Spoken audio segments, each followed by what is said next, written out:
పద్మశాలి కుటుంబీకుల ఎలవేల్పుగా విరాజిల్లుతున్న శ్రీ శ్రీ శ్రీ భద్రావతి సమేత భావనారు శ్రీ స్వామివార్ల కళ్యాణ మహోత్సవం కన్నుల పండుగ జరిగింది. అనకాపల్లి జిల్లా యలమంచిలి నియోజకవర్గం రాంబీల్ మండలం కొత్తపేట గ్రామ పంచాయతీ పరిధిలోను అచ్యుతాపురం మండలం దుప్పుతూరులోని కళ్యాణ మహోత్సవం కన్నుల పండుగ జరగా యలమంచిలి నియోజకవర్గ ఎమ్మెల్యే కనబాబరాజు, డీసీసీబీ మాజీ chairman Sukumara Varmateja, MPP Gottumukkula Sirisha Srinibabu, ZPTC Dulu Nagaraju, మండల పార్టీ అధ్యక్షులు కిషోర్ బాబు, పలువురు ప్రముఖులు స్వామివారిని దర్శించుకున్నారు. ఈ సందర్భంగా కళ్యాణ మహోత్సవంలో పాల్గొని స్వామివారిని దర్శించుకోవడంతో పాటు తీర్థ ప్రసాదాలు స్వీకరించారు. గ్రామ సర్పంచ్ వానిపల్లి వెంకట అరుణలత జగన్, పలువురు ప్రముఖులు స్వామివారి కళ్యాణంలో పాల్గొన్నారు. ఈ సందర్భంగా నేత్రపర్వంగా జరిగిన కళ్యాణ మహోత్సవంలో గ్రామ పెద్దలు, ఉత్సవ కమిటీ సభ్యులు అత్యధిక సంఖ్యలో పాల్గొన్నారు.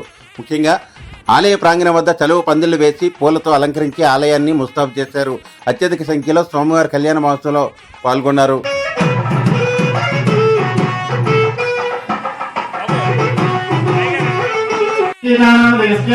सहकुटुम्बान समस्त भक्तगौड़ी ग्रामे दिनदिन सहकुटुम्बान समस्त भक्तगौड़ी सुखदेव अनुग्रह सिद्ध्यर्थम नमस्कारं చేసుకొని చెప్పుకోండి. అందరూ కూడా మమ అస్మాకం సహ కుటుంబాన క్షేమ స్థైర్య ధైర్య వీర్య అభయ ఆయువు आरोग्य ऐश्वर्य अभिवृद्धि अनुग्रह सिद्ध्यर्थम मम जन्मांश वशातु नामांश वशातु जन्म नक्षत्र वशातु ये ग्रह अरिष्ट स्थान सकल शुभ फल वाप्ति सिद्ध्यर्थम धर्म कार्य दैव कार्य आचरण